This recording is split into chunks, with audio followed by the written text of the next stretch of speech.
Таджикистан не собирается вмешиваться во внутренние дела Афганистана, однако досмотрите это видео до конца, и вы узнаете, какое жесткое послание сделал Эмомали Рахмон Талибану. Подписывайтесь на наши обновления, чтобы всегда оставаться в курсе событий. Президент Таджикистана Эмомали Рахмон в своем видеообращении к участникам 76-й сессии Генассамблеи ООН призвал к формированию инклюзивного правительства Афганистана с участием в том числе афганских таджиков и назвал ситуацию в соседней стране серьезной угрозой региональной безопасности. Жителям Паншера отказано в доступе к продовольствию и другим предметам первой необходимости, а также гуманитарной помощи, и даже Организация Объединенных Наций и Международный комитет Красного Креста по-прежнему не могут въехать в Паншер для выполнения своих гуманитарных обязательств. Таджикистан не собирается вмешивать во внутренние дела Афганистана, однако власти страны уверены, что для решения политических вопросов и проблем безопасности соседнего государства необходимо сформировать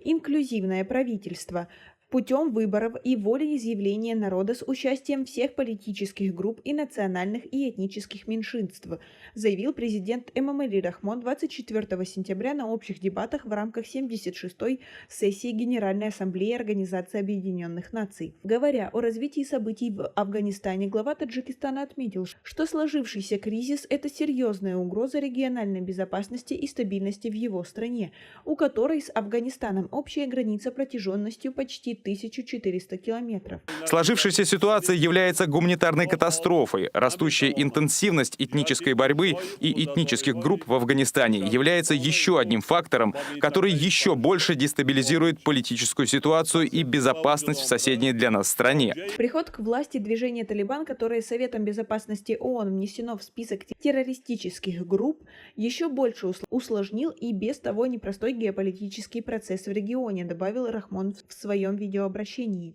Эмомали Рахмон в своей речи еще раз заявил, что Таджикистан решительно осуждает все формы беззакония, убийства, грабежи и угнетения афганского народа. Он подверг критике международной правозащитной организации, которая, по его словам, хранит молчание о нарушении прав других этнических групп и свобод афганских граждан, в особенности женщин и детей, и не комментирует этот вопрос.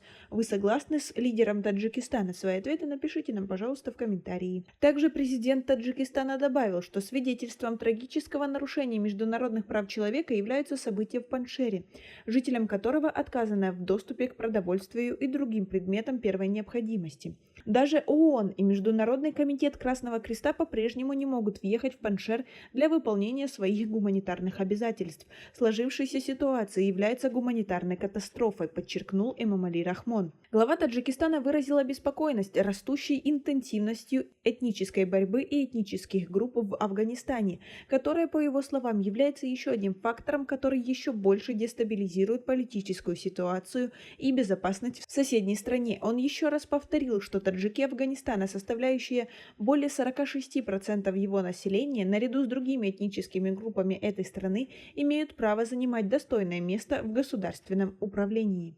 С учетом этого, налаживание всестороннего диалога с участием всех слоев афганского общества является еще одним из главных условий установления прочного мира и стабильности в этой стране. Таджикистан – это единственный сосед Афганистана, который не пытается вступить в переговоры с талибами, обвиняя их в нарушении своих обещаний и попирании прав этнических групп Афганистана. Руководство Талибан отвергает эти обвинения. А как вы относитесь к такой ситуации? Свои ответы напишите нам, пожалуйста, в комментарии. У нас пока на этом все. Оцените наше видео подпиской и лайком. До скорой встречи!